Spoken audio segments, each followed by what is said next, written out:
This episode is brought to you by Nordstrom. Summer's almost out and fall's calling. Luckily, Nordstrom has everything you need for the season ahead, all under $100. Discover new arrivals from your favorite brands like Mango, Princess Polly, Wave, Free People, BDG, and more. Whether you're planning a last-minute getaway, heading back to class, or refreshing your office looks, you'll find the latest trends and beauty must-haves without breaking your budget. It's easy, too, with free shipping, free returns, and in-store order pickup. Shop today, in stores, and at Nordstrom.com.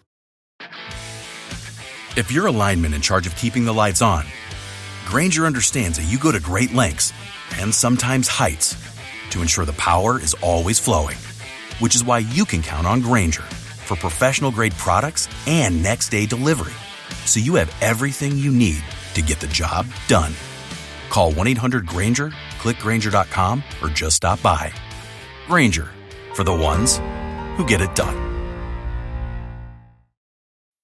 This episode is brought to you by Dogfish Head Craft Brewery. The Grateful Dead and Dogfish Head have gotten the band back together with the release of Grateful Dead Juicy Pale Ale, a light-bodied pale ale brewed with sustainable kernels of grains, granola, and heaps of good karma for a refreshing brew that's music to your taste buds. Available nationwide, visit dogfish.com to find Grateful Dead Juicy Pale Ale in your neck of the woods. Dogfish Head Craft Brewery is located in Milton, Delaware. Please drink responsibly. This podcast is brought to you by Carvana. Buying a car shouldn't eat up your week. That's why Carvana made it convenient. Car buying that fits around your life, not the other way around. You can get pre-qualified for an auto loan in just a couple of minutes and browse thousands of quality car options, all within your terms, all online, all on your schedule. Turn car buying into a few clicks and not a full week's endeavor. Finance and buy your car at your convenience on Carvana. Financing subject to credit approval. Additional terms and conditions may apply. Hey, this is Tony Ruggiero. Thanks for listening to the Tour Coach here, wherever you get your podcasts, as well as, on the radio, WNSP in Mobile, Alabama. The next few Tour Coaches that come at you are going to be a little bit different in the fact that last week at the PGA show in Orlando, Florida, we hosted a cocktail party, kind of got back to doing this. We used to do this back in the day, but somewhere around COVID or so, we kind of slowed down and quit doing it. But we hosted some of our friends, some of the great instructors, some of the best minds from around the instruction world. We all got together at Cuba Libre Bar and Restaurant right there on International Drive near the convention center, and it was an epic night. But what we did is we set up a little booth at the back, and myself, but in particular Jackson Koert, one by one brought some of these minds to the back, sat down and had a little 10, 15-minute conversation.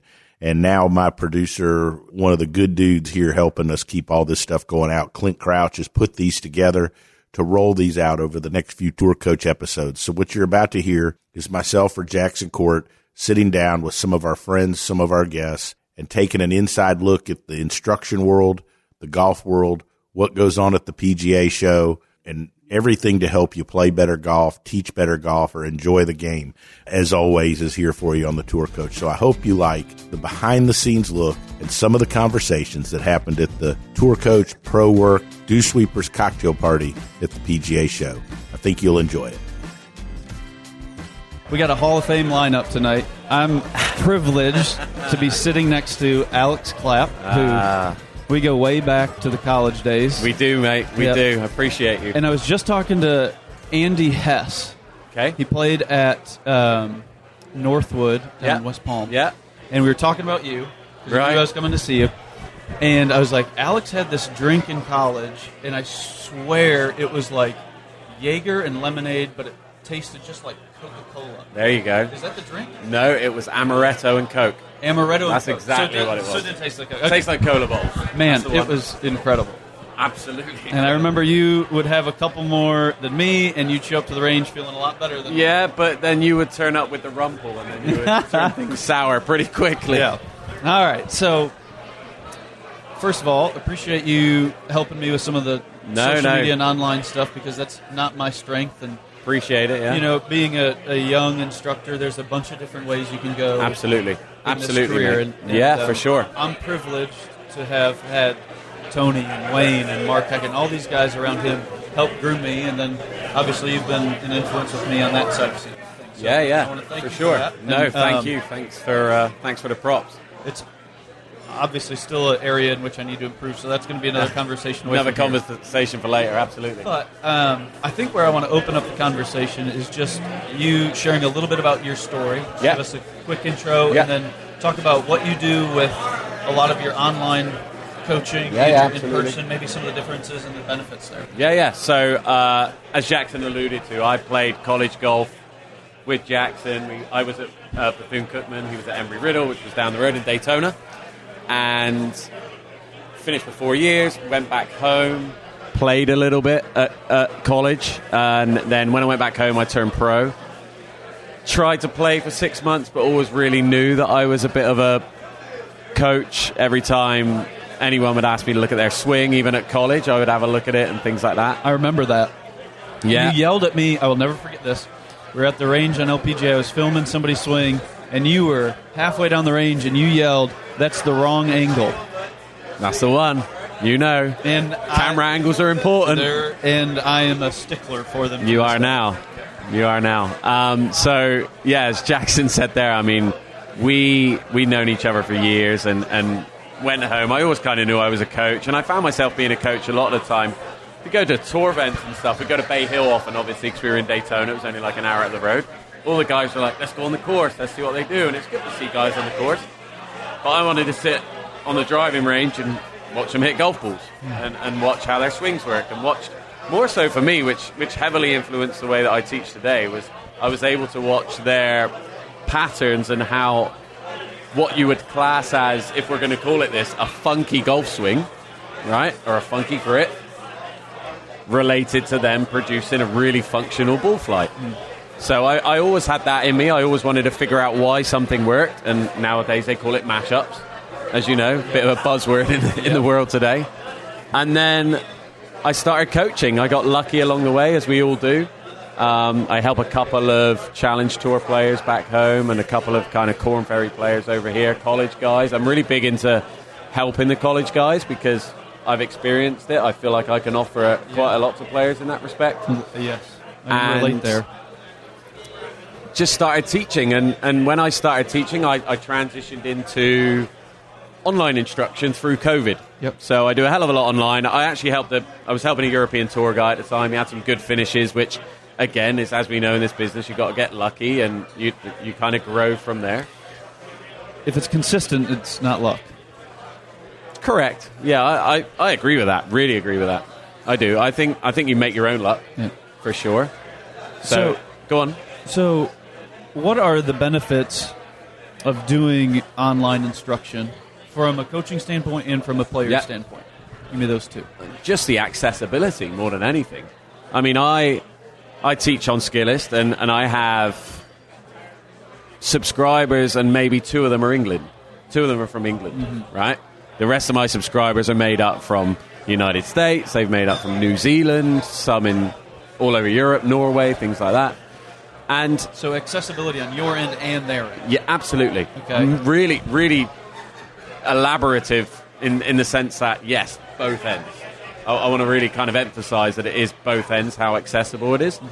As long as they have some idea for what their ball flight's doing, I can happily accept balls that are hit into a net. Yep. If they have an idea of ball flight and they know what strike location is and things like that, I'm all for it. And do you think with the players online, obviously because of your dedication, and we've talked about this previously in years past, about how you structure your schedule. Absolutely. Which is critical, and I'm not very good at that.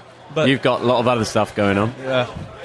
But so, in your structure, you're able to create a relationship with those players virtually. Yeah. Because I think a lot of maybe hesitation towards doing some of that for players is maybe that aspect of it. But when you find a quality coach like yourself, that's an aspect that's critical. Yeah, very much so. I mean, because the relationships that we build with a person, like an in-person lesson, it's kind of easy. Yeah. You got them for an hour, but it's also a challenge when they leave because they're going to spend more time. You've also got to really, really understand that for somebody to come and get a lesson in person, it's a really intimidating kind of atmosphere. Interesting. Right? Yeah. If you get, even tour pros or any type of pro, if they come and sit in front of you, they're embarrassed. If they've got something going on, not necessarily embarrassed, intimidated. because you're vulnerable because that might not be perfect. Yeah, how many times, I mean, I bet you ask every golf pro in here and everywhere around the world, if you ask them how many times did you have a student turn up for a lesson and say, oh, I'm just really nervous at the moment, it's almost simulating what they're going to do on the golf course, right? Correct. Which is good, Yep. right? Which is good to see. But also, I think the online aspect takes away that intimidating factor. They can walk down in their basement and film a couple videos hitting into a driving net. Give me an idea on strike, flight. Let me understand how your body works. Let me understand, tendencies, patterns, and you'll end up getting somewhere with it. You'll start to see really, really big improvements with players of all skill levels. I've got pros on this, and I've also got beginners on it. And something that's really good is I wouldn't think it would ever happen, but I had like a 70-year-old retired lady that just likes to play for fun that was sending me single lessons the other day from Florida. It's right? Incredible. And you think that for her might be such a less intimidating place to be in than going and seeing somebody in person. And so it has that feel to it that really, really helps golfers. I heard a really, really interesting fact the other day, right? So there's 4,000 coaches in England, right? But there's 2.2 million people that play golf. Whoa. Right? And that's England. That's not even looking at the United States. Right. Right? So if we're looking at those type of figures, there's plenty enough to go round, and that's why I'm able to pick up people in America, because although there's thousands and thousands upon thousands of coaches, 50 of them feel that it's more accessible to just come and send me a video from their basement. That's awesome. So I'm going to go back and touch on one thing that you brought up, because Tony talks about it a lot. Wayne has hammered this into me, is like the process of learning in a golf lesson, right? Tony's big on obviously doing movement patterns, like he's got his pivot back here, so he's got bands, and they're doing motions without a club, without a ball, so that they can develop a feel, right? And then you take that, and maybe you do it with a club, without a ball, at slow speeds. Yes, that is... Right, and I think, like what you're saying with that accessibility of a guy walking down to his basement and hitting a couple of golf balls, there's a lot of merit there to having that student or that client be able to hit balls into a net, focusing on something and not actually maybe seeing where the ball goes. I think some of the most impressive swing changes come from hitting into a net, because they're not obsessed with, and I know it's a game where we need to understand where the ball's going, but if you're trying to change somebody's movement pattern and take them away from, let's do things without a club. I'm big into this as well, this type of thing. Doing things without a club with bands and stretching and movement patterns, watching yourself, and then moving on to, let's do it really slow, let's do some freezers, let's pause at the top, and then let's kind of start moving it into full swing. I think you can also get them to understand how easy it is to transition between those stages, whereas you get somebody in person for a lesson, and if they're spending, and this is why I really don't agree with half-hour lessons, is you can't get nothing done in half hour. Nothing. And if you have, then you've not necessarily done it right. Or half-hour lessons are good if you've seen somebody for years and years and years and they just want a quick touch-up.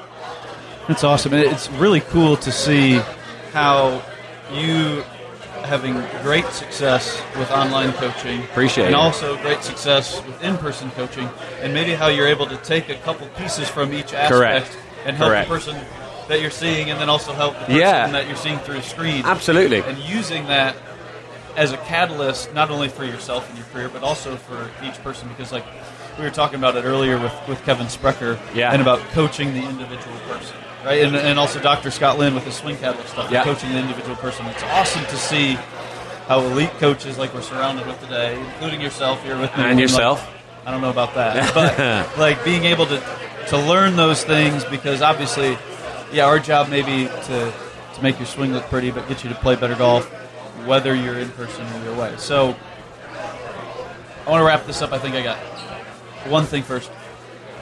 Give me like a 1-minute rundown of what you coach, just maybe swing-wise, and also like your coaching style personally. Swing-wise, if you're going to talk swing-wise, I'm just really into the human, understanding the human, how they move, how their body works, how you can adapt patterns around what they do. Right? There's clearly For me, there's clearly a lot of things that you can do with amateurs that will make them better pretty fast. I like a lot of kind of depth because it helps them rotate and things. But in terms of, you have to understand the human. Like, I'm really big into, I had somebody in the other day, and he'd come in and I said, do you work at a computer desk all day? And he said, yes. How did you know that? And it's because he'd come in, his right arm was way on top. He was aiming, obviously, way left. Things were shifting to left. Posture was terrible. And again, understanding the human. When you really understand that human aspect, there's, like we say, there's always things that we have preferences on that we can move players towards. And I will always agree with that. But I think every golfer has their own unique pattern. We're all one of one, and we all need to understand that we need to coach what's in front of us and not what's going to make it look pretty. We need to make the ball flight look pretty. The best phrase that I kind of ever feel like I've said is, when we go to tour events, we don't watch players' golf swings. We listen to the strike and we watch the ball flight. Yeah. And we're like, whoa. And their eyes don't just stay fixed on the player after their swing. They follow the ball flight and they follow what it does. But they all do it different. Every single one of them. That's awesome. So, if somebody's listening to this and they want to find out more about Alex Clapp, how do they do that? Follow me. I'm Alex Clapp Golf on all instructional platforms, www.alexclappgolf.com. And reach out, please. I'm always there to help anyone, anytime. So just please send me a message. I can help. Whether you're in person or anywhere from the back end of nowhere, I'll help you out. I love it. Well, Alex, thanks for sitting in. Thanks for having me, Jackson. Also, appreciate it. Thank you for helping me. No, mate, appreciate it. We've got much more to go. That's right. Cheers, buddy. I just want to remind everybody something that I forgot. Recently, a couple weeks ago, my wife and I went out. We went to a wedding, and afterwards with some friends, we were like, hey, where's a great place to go? I'll be honest, like, in my travels and day-to-day, sometimes I get caught up and I forget some of the great places right around the corner. But I got to remind you about the Icebox Bar on 755 Monroe Street. I know with Mardi Gras and all that stuff, it's going to be packed. But I was blown away by just the whole vibe, the atmosphere, and with the Velvet Pig, the food in the back room, and the big screen TVs up front. I was blown away by the atmosphere, the vibe, and just how cool it was to have the Icebox Bar right here near the Dew Sweepers downtown. So look, when you're out Mardi Gras or you're looking for a great place to go sit, watch some games, hang out, play some pool, you got to go to the Icebox Bar right there on Monroe Street. There's a good chance you'll see all of us hanging out, especially during Mardi Gras. But do yourself a favor, go visit the Icebox. It's one of the best places out there. I'm pumped for this one. You know, I keep saying this. I get a bunch of... I'm so privileged to be around all these guys, and now I got a good one. It's... Oh, so much. So, there's many a nights when I'm sitting there on my phone and I rip through Brian Manzella's Instagram. And I want to thank you for your information. Appreciate that. Your dedication to the craft. And also your delivery of the information, because I think that's critical. Appreciate it. No, I try, and I've gotten a lot better at it. If practice makes, better. I don't know about perfect, but it's great to be on the show. Yeah. So I'm going to just wind you up and let you go, because I love listening to you. So you've got a little tool next to you. Give me just a quick 1 minute burn down of that, and then let's get on to some hot topics. Yeah, so I've been walking around Orlando here at a couple of restaurants with a TaylorMade 7-iron with a foam airplane taped up to it precisely a certain way, the wings perpendicular to the club face with some sticks stuck in it and color-coded with about, 500 pieces of... Which you can see on your Instagram or your social media. And this is the better one than the one I used there. It's the Jacobs 3D convention of kinetics that basically when you're trying to figure out whether somebody's forcing it a certain way or torquing it a certain way, we have the software that the USGA commissioned that Stephen Nesbitt wrote, and Michael Jacobs hired him a couple of years ago, but we've been working with him for 8 years, and now Jacobs 3D is a very mature, very developed kinetics program that's helped me tremendously and helped Michael in his work with Patrick Harrington to keep the clubhead speed up and keep him really believing that he can, still win on a regular event. So it's been a lot of fun and also a challenge, because anytime you're bringing anything to the industry that you're the only person with, so the contention of how we do it versus how other people try to do it, it winds up, the best analogy that I could give folks listening that they would maybe be able to understand is it's like being the only person in the world with TrackMan. I remember when TrackMan came out and people would argue with Frederick Tuxton at the merchandise show for 2 hours. How did that go, right? TrackMan, I couldn't even get in to see the I.O. at the show because there was so many people in the booth. I hope it winds down a little bit and I can get to see it, because I'm thinking about getting one for my studio. But if you had the only TrackMan, what would be the only thing that your competitors could do to try to hold you down? Either find somebody else to rip that off and make their own radar device to do what you're doing, or poo-poo yours. That's it. And that's what people have been done to us in the industry, but not that many, or me and Jacobs wouldn't have finished 8th and 13th on the last top 50 vote for Golf Digest, because folks like yourself see I'm the director of instruction. My job is to come up with like basic stuff based on years information to show people what's really happening in the swing and throw a little kinetics in. And it's been a lot of fun, and I'm glad you enjoy them. I love it. So let's go on to some of the hot topics. It was pretty hot. Yes. The big thing right now this week, I think more than anything else I've seen at the show or any of the other meetings I've been to or talks with people in the vestibules, was the open forum presentation where John Sinclair was doing basically the 3D, and Frederick Tuxton was talking about it from TrackMan's end. But basically, Joe Mayo has gotten pretty well known in the last year for making an adjustment in Victor Hovland's short game that is pretty dramatically different than what I'd say the standard pitch being taught on tour and the standard pitch being taught by high-end teachers to people off the tour. Okay. Competitive golfers all the way down to trying to break 100 for the first time.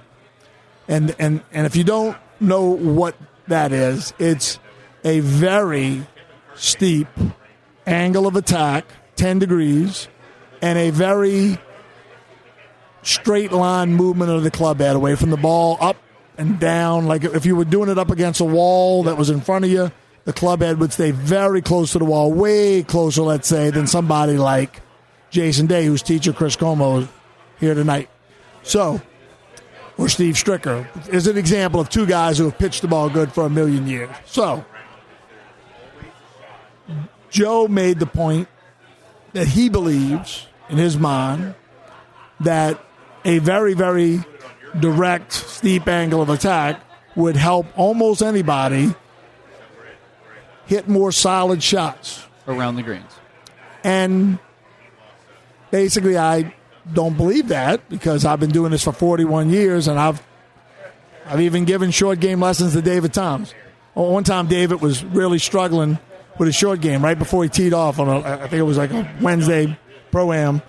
Just never seen him do anything like it, right? He's just always been phenomenal around the greens, and basically, feel like that was a little more inside out. I feel like that was a little higher in the face. That's the kind of stuff I would tell him. But this day, he was missing it. He might have double hit one or almost, and he fatted one. He looked at me like, what the hell is that, right? Because, be like Jessica Alba looking at herself in the mirror and not seeing beauty. Just happened. Probably was a really bad day. But anyway, he looked at me, and that's your job when you're a teacher, especially when you're out on tour. You better have something. So I said, well, David, why don't you try to do this? Try to sort of cup it a little bit and cock it earlier, and then, throw it down there, make contact, and cock it up and cup it on the other side. So to do the same thing on both sides. Okay. And he said, like this, and he did it, and it was not really, I didn't do a good job explaining it, so I did it again, and he understood it. He did a perfect little practice motion. I said, yeah, do that. He one-hopped it into the pin 6 inches from the hole. The next one hopped over that ball into the hole. He said, man, that was pretty good, meaning what I told him was pretty good. And I couldn't take credit. I said, David, I just taught you what I've been watching you do for 30 years. That's just what you do when you hit it good. So, even that shot was probably no more than 6 degrees down, not 10, right? So, obviously, growing up and teaching in New Orleans, and I was in Louisville for 10 years, so, there's different grass up there. At English Turn, behind the 6th green, 7th green, 9th green, 10th green, and 11th green, if you're pitching into that Bermuda green in the middle of the summer, and I don't care what your angle of attack is, 1 or 11, if you hit a 1/4 inch behind the ball, you're probably going to chip twice. You're going to chip it, it's not going to make the green, and then you're going to chip it again. So it's my contention that if you taught most people an action that scrape the ground for a longer period of time, that you could put, let's say, something that would be even lighter than a foam ball, right? Even lighter, like let's say Gillette Foamy, right?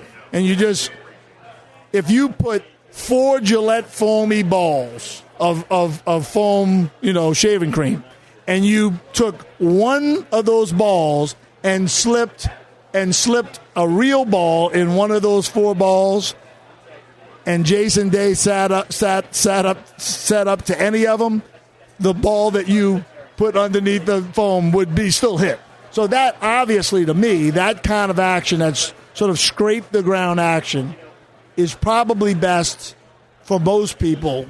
But I've seen a lot of people try to hit a pitch shot without setting the wrist at all on the backswing, and then that's just one little yip away from hitting up on it, right? So the people listening to this, I think you should try a shot the way that Victor Hovland hits this shot, which is basically set up normal, move in front of it a little bit with your upper body on the backswing, move more in front of it and start turning your chest on the downswing, and try to hit straight down as much as you can, and then pick the club back up before it just goes right into, Mother Earth. And see how that shot is, because you should be able to play that shot if you consider yourself a well-rounded golfer. That's right. And then try to hit a few of those shots I described where 4 different golf balls could get hit and knocked on the green. And I bet you probably come up with something for your vanilla shot somewhere in the middle. Well said. Now, Joe didn't agree with that, and it got kind of heated, but that's another story for another day. But I think that's a great depiction of creating an understanding of the guardrails to stay between and how it could apply to you to improve your short game, because, like you said, to be a well-rounded pitch shot player. And I think there are, if you're a 30 handicap listening to this, it's probably better for you to get good at one of those models in which the environment that you play in fits, compared to somebody that's a college player trying to develop their short game to take it to the PGA Tour. Would you agree with that or no? Yes. And spin is not the only way to stop the ball. 2 of the best short game practitioners of all time, one was not, they were both champions, golfers, and one taught the other one. So the technique was pretty similar, but developed still by the second guy. Paul Runyon and Phil Rogers. And I've seen them both live. They're both not with us anymore. And it was their idea that to have not a lot of spin, to have more predictability. Now, that was when tour greens was 7, and they were probably softer than today's modern greens. But I don't think there's any doubt in my mind that if you went and got Phil Rogers and Paul Runyon and borrowed them from the man upstairs, I don't think they would have any problem putting on a hell of a short game exhibition for the pros here in Orlando with technique, nothing like anybody's using now, but were really effective And, the thing about the short game is you've got one thing you don't have to worry about. Anybody has enough power to hit a 30-yard shot. I'm talking anybody. I mean, like a 3-year-old there are plenty of 3-year-olds that can hit it way further than 30 yards. So what you're trying to do is find predictable contact, predictable carry, because that's the short game shot. You're not going to fly the ball in a hole. The short game is, where do I want to land it? What club do I need? What loft do I need? What spin do I need? So if I land it there, it hopefully rolls out right by the hole and I tap it in. And there are infinite ways to do it, literally infinite. Because I can hit really good lob shots with a 3-iron. You give me a blade 3-iron. Mizuno just came out with a new club that's just like their old MP14s. I promise you, I get on my one knee and lob the crud out of that 3-iron. So nobody's teaching you to buy a 3-iron from Mizuno and get on one knee and hit a lob shot, but I could land it 15 yards and it would stop dead right there. So anything from that 3-iron off of one knee all the way to a Paul Runyon lob shot or a Phil Rogers loop lob shot they taught Jack Nicklaus, and Nicklaus won his last major doing, I think is one of those things where experimentation, if you're not good at it, is probably a really good thing. And I would try that one shot and try all the other ones as well. And don't hesitate to try different wedges. If you go to the Titleist booth here in Orlando at the PGA show, if there's a display with every wedge they sell that's not custom order, it's like 60, between 46 degrees and 62 degrees with all the different grinds and all the different bounces. And then you got, all the different, maybe your lie angle changes and grip size and shaft. So there's a lot of ways to do it. And I've learned a lot of short game technique from watching good players, and literally an awful lot from just going out when I'm bored and dumping 60 or 70 balls around a short game green and just trying to get them all up and down. I love that. Well, to wrap this up, I want to thank you for your time again and your information and sharing it. If somebody's out there and wants to find out more about you and your information, where are they going? Yeah, so on social, whether it's Instagram or Twitter, it's at Brian Manzella, one word, and then you can join me and Michael Jacobs and learn more about the airplane Facebook group. We got about 5,000 members called Postmodern Golf, and on my website's brianmanzellagolf.com. It's great being on the show. Enjoyed the hell out of it. I hope you enjoyed this edition of The Tour Coach and this conversation that we brought to you about playing, learning, and teaching the game of golf. We'll be back next week with another edition of The Tour Coach. In between now and next week, make sure you follow us on our social channels. You can always find me at The Dew Sweeper on Instagram, or go to our YouTube page where you'll see a scene and a video from my teachings daily on our YouTube channel. You can find that by looking up Tony Ruggiero and the Dew Sweepers on YouTube. Until then, make sure you follow and check out Everything Tour Coach and all our sponsors, Srixon Cleveland Golf, Bushnell, Vineyard Vines, and Buick GMC. I'll be back next week to help all of us appreciate, learn, and enjoy the game of golf.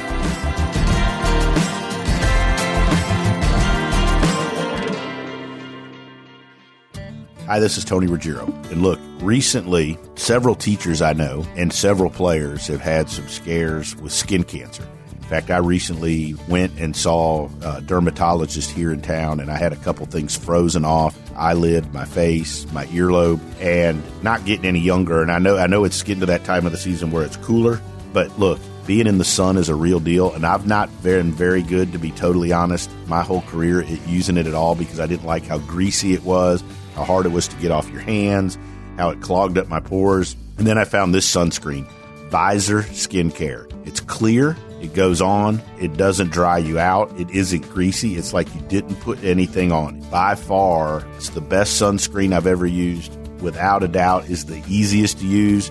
And we've got a discount code for all of you. All you have to do is go to visorskincare.com, is use our code word DewSweeper. visorskincare.com, code word DewSweeper.